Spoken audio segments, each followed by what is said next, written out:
The rain had been falling for less than an hour when the first trench opened across the field. Jack Miller stood under the narrow roof of his machine shed and watched brown water rush downhill through what had once been his best corn ground. The water carried pieces of stalk, fertilizer, and a thin layer of dark soil that had taken generations to build. Every few seconds, another section of the field gave way. The runoff crossed the gravel road, poured into the ditch, and disappeared toward the creek. Jack did not need a soil test to understand what he was looking at. His farm was leaving. Not the equipment, not the barn, not the old farmhouse where his parents had raised him. The part that made all of those things possible was washing away right in front of him. His phone vibrated in his pocket. It was another message from the bank. He did not open it. He already knew what it said. The operating loan was overdue. His fertilizer bill was higher than expected.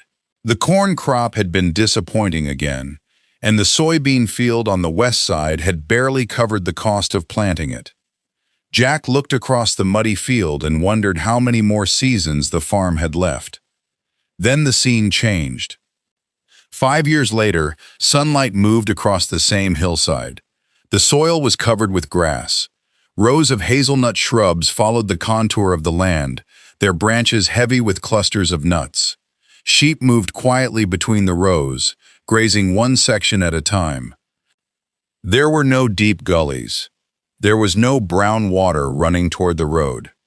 And instead of standing alone in the rain, Jack was loading boxes of cleaned hazelnuts into a delivery truck while his daughter moved a group of sheep into fresh pasture.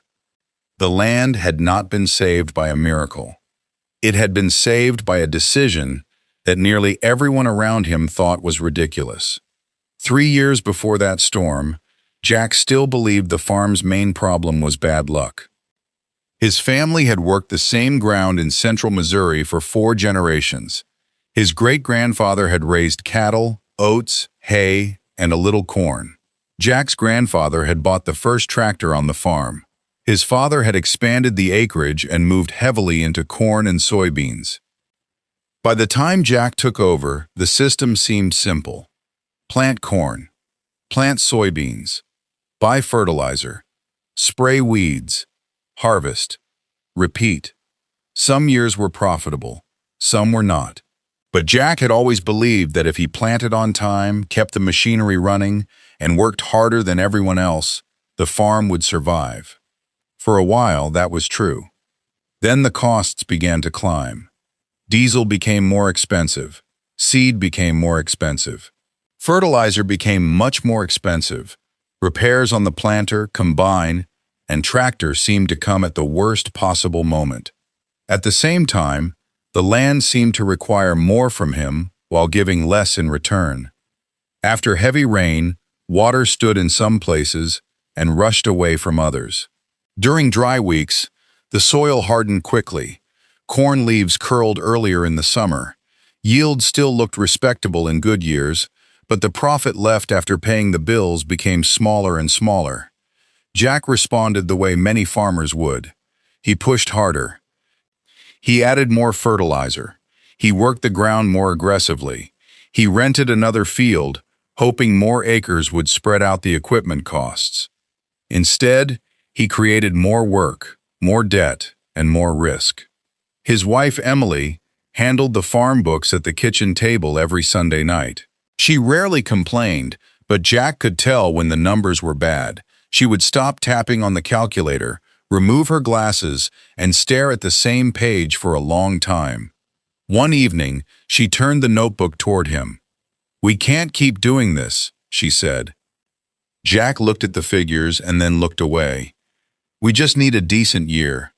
That's what we said last year. Last year was dry, and the year before that was too wet." Jack leaned back in his chair. "So what do you want me to do? Stop farming?" Emily's voice softened. "No, I want us to stop pretending the current system is working." A week later, Jack attended a soil health workshop at the county extension office. He almost did not go. The only reason he showed up was because Emily had already registered him. Most of the presentation sounded familiar. Keep living roots in the ground, reduce soil disturbance, maintain cover, add diversity, integrate livestock where possible. Jack had heard versions of those ideas before. What caught his attention was a photograph of a farm with rows of trees and livestock grazing between them. The speaker, a woman named Rachel Collins, called it silvopasture. After the meeting, Jack waited until most people had left. "You really think trees and livestock can make money on crop ground?" he asked. Rachel smiled. "Sometimes. It depends on the land, the market, the trees, the animals, and the farmer." "That sounds like a careful way of saying maybe." "It is a careful way of saying maybe." Jack appreciated the honesty. Rachel asked about his farm, rainfall, slopes, soil type, equipment, and financial situation. Jack described the southern field, the one that always lost soil during heavy rain and dried out first during summer. She did not suggest planting the whole farm in trees. Instead, she pointed to the weakest section on the map. "What if you stopped forcing annual crops onto the acres that are costing you the most?" Jack frowned. "And planted what?" "Hybrid hazelnuts." He laughed because he assumed she was joking. She was not.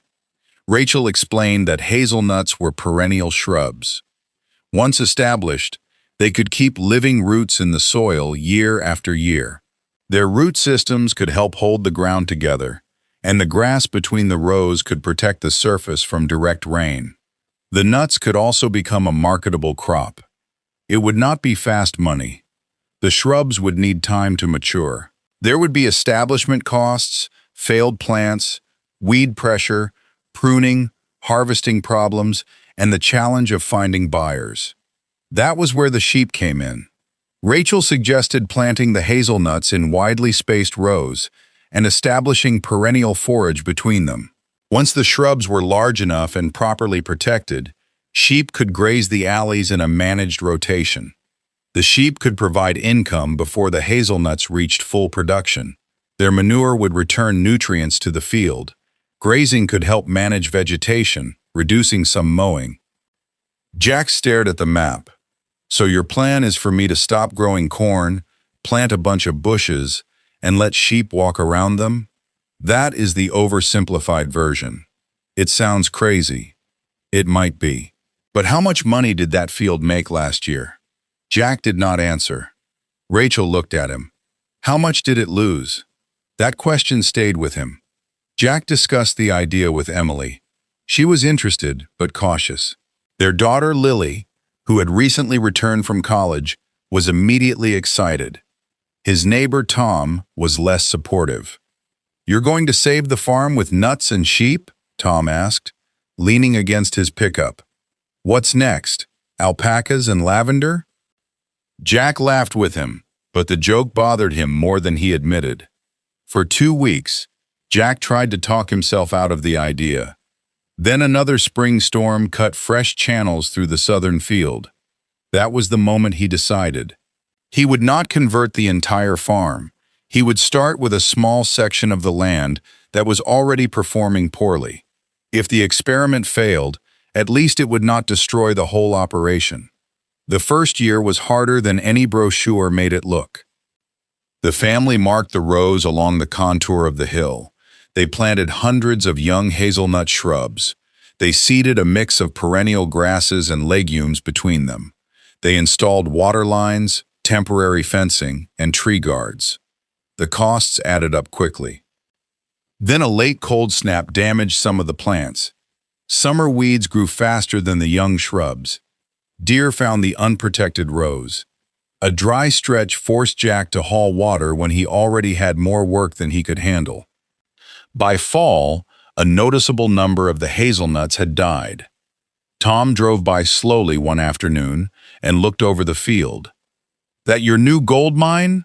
he called from the window. Jack raised one hand, but did not answer. That night he told Emily the project had been a mistake. "We spent money to create more chores," he said. Emily looked out the kitchen window toward the new field. Maybe, she said, or maybe we're judging a 5-year plan after 5 months. The sheep arrived the following spring. Jack bought a modest starter flock. He chose sheep because they were smaller and easier on the wet ground than cattle. They also required less space, though they came with their own challenges.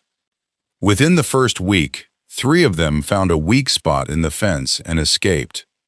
Lily discovered them standing beside the road, calmly eating weeds as if nothing unusual had happened.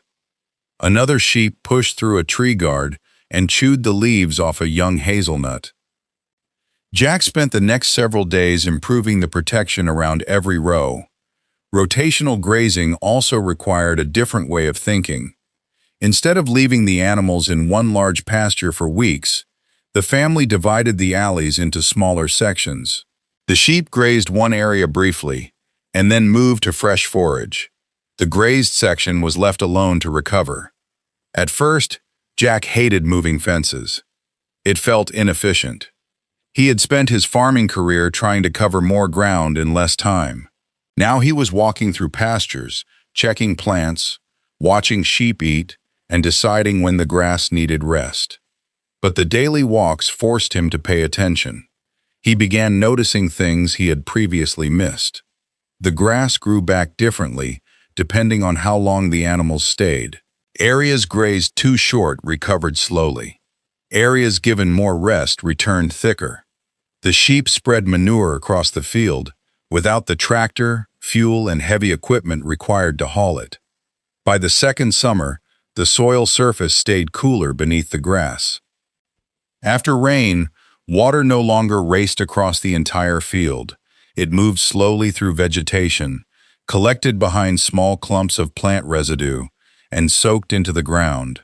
One morning, Jack pushed a shovel into an area that had not been tilled for nearly 2 years. The blade entered more easily than he expected. He lifted a block of soil and saw roots running through it. The earth broke apart in dark, rounded pieces instead of hard slabs. Lily crouched beside him. "Look," she said. A worm disappeared into the soil. Jack smiled. "One worm doesn't mean we fixed it." "No," Lily said, "but it's a start." The sheep became the first part of the experiment to produce meaningful income. The family sold lambs directly to several local customers and later worked with a regional buyer. It did not replace the farm's corn income, but that was not the point. The sheep created cash flow from land that had previously struggled to cover its own costs. The family also learned that the system could not run on good intentions alone. They tracked grazing days, animal weight, fencing expenses, losses, labor, and feed costs. They adjusted flock size to match available forage. During slow-growing periods, they moved animals more quickly or used another pasture. They stopped treating the sheep as lawn mowers and started managing them as a business. The hazelnuts were slower. In the 3rd year, a few shrubs produced small clusters. There were not enough nuts to sell, but Jack carried a handful into the kitchen as if they were diamonds. Emily cracked one open. "This is what all that work was for?" "That," Jack said, "is the beginning of what all that work was for." By the 4th year, the field looked completely different. The hazelnut rows had become visible from the road. Grasses filled the alleys. Songbirds moved along the shrubs. Pollinating insects appeared around flowering plants that had once been sprayed out of the field. Jack did not claim that the land had become perfect. There were still weeds. There were still dead shrubs that needed replacing. Some areas remained compacted. Parasites had to be managed in the flock. Markets had to be developed before the nuts were harvested in larger quantities. But the field was no longer bare for long periods of the year, and it was no longer supported by a single source of income. Then the drought came. By early June, rain had nearly stopped. By July, lawns across the county had turned brown. Ponds dropped. Corn on shallow ground curled tightly under the afternoon sun. Tom's field across the road began firing from the bottom, its lower leaves turning brown before the ears had properly filled. The Miller farm was not spared. Grass growth slowed, the sheep had less forage. Young hazelnuts showed signs of stress. Jack began carrying feed cost estimates in his shirt pocket. Every day without rain made the numbers worse. One evening, he stood at the gate with Rachel. "I may need to sell most of the flock," he said. "That may be the right decision," she answered. Jack looked surprised. "You're supposed to tell me the system will save everything." "No system saves everything. Good management gives you more options. It doesn't remove drought." They walked into the field. The grass was dry on top, but when Rachel pulled back the plant residue, the soil beneath it still held some moisture. The hazelnut leaves had wilted slightly during the hottest part of the day, but most of the shrubs were alive. The land was struggling, but it was not collapsing. The permanent roots, the covered soil, and the reduced disturbance had not created water. They had helped the field hold on to the water it received. Jack reduced the flock, but he did not sell all of it. He prioritized the best breeding animals and moved them carefully through the remaining forage. He brought in supplemental feed when necessary and avoided grazing the plants too short. The drought continued into August. Then, one night, rain finally arrived. It was not a gentle rain. It fell hard enough to wake the family. Jack pulled on his boots and drove to the southern field with Lily. They parked near the same ditch where brown water had once poured across the road. Rain hammered the truck roof. They waited. Water moved through the field, but it did not carry the hillside with it. The grass slowed it. The rows interrupted its path. The covered soil absorbed what it could. A small amount of muddy runoff reached the ditch, but nothing like the flood Jack remembered. Lily looked at him. "You see it, right?" Jack nodded. For the first time, he understood that the project's most important harvest might not be something they could load into a truck. The land had kept more of itself. The following year brought the first hazelnut crop large enough to sell. Harvesting was not simple. The family had to collect, clean, dry, and sort the nuts. Some shells were empty. Some shrubs produced better than others. They learned quickly that growing a crop and selling it were two different jobs. Lily contacted local bakeries, small food companies, farmers markets, and specialty retailers. One bakery tested the nuts in cookies and pastries. A local coffee roaster experimented with a seasonal hazelnut product. The first checks were not enormous, but they came from shrubs growing above forage that had also supported sheep. For the first time, the same acres were producing two different streams of income at different times of the year. The sheep provided regular sales and helped manage the alleys. The hazelnuts offered a higher value perennial crop. The grass protected the soil. The shrubs added permanent structure and roots. The animals returned manure to the land. None of the parts worked perfectly alone. Together, they created a system that was more resilient than the field of corn Jack had once forced onto the hillside year after year. Tom stopped by during harvest. He picked up a hazelnut and rolled it between his fingers. "So," he said, "the crazy idea worked?" Jack smiled. "Some parts worked. Some parts still need work." "You making money?" "Enough to keep improving it." Tom looked across the field at the sheep moving between the rows. "My back field washes out every spring." Jack handed him the hazelnut. "I know someone at the extension office you should talk to."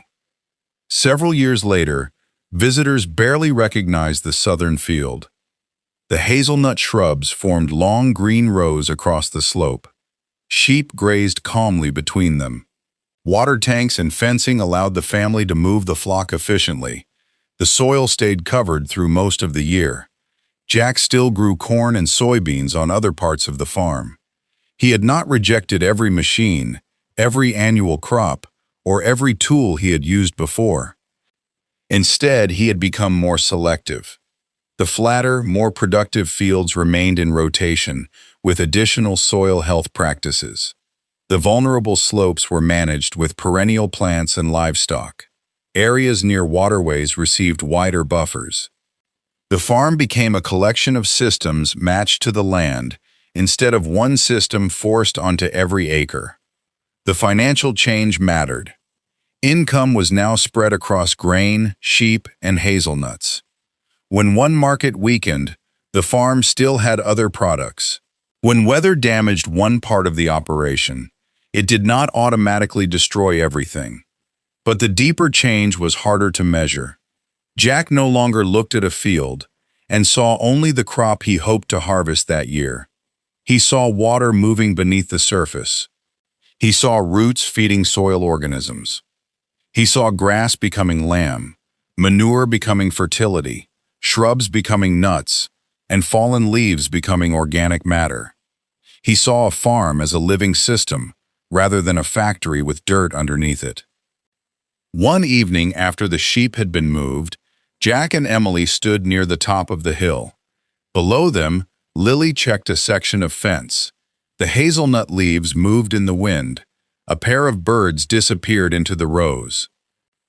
Emily looked at Jack. "Do you remember the night I said we couldn't keep doing things the same way? I remember getting angry. You were scared. I was. Are you still scared?" Jack watched the sun settle over the field. Sometimes. Farming had not become easy. There were still loans, weather risks, animal problems, equipment repairs, and markets that changed without warning. Trees could die. Sheep could get sick. A late frost could damage flowers. A buyer could disappear. The new system did not eliminate uncertainty. It gave the farm more ways to survive it. Jack reached down and picked up a handful of soil. Years earlier, heavy rain would have carried it toward the creek. Now it rested beneath grass, roots, shrubs, and grazing animals. That soil was still producing income, but it was also becoming more capable of producing income in the future. And that was the lesson Jack had nearly learned too late. A farm is not truly profitable when every harvest leaves the land weaker. Real profit is not only what remains in the bank after the crop is sold. It is also the water the soil can hold, the roots that remain alive, the erosion that never happens, and the choices a family still has when the weather turns against them. Jack once believed he had to choose between making money and rebuilding the land. The sheep and hazelnuts taught him something different. The right animals, the right plants, and the right management could help the land recover while still producing something people were willing to buy. The change did not happen in one season. It began with a damaged field, an uncomfortable question, and a small experiment that looked foolish from the road. Then roots grew, grass returned, animals moved across the land. The rain came again, and this time, the farm stayed where it belonged.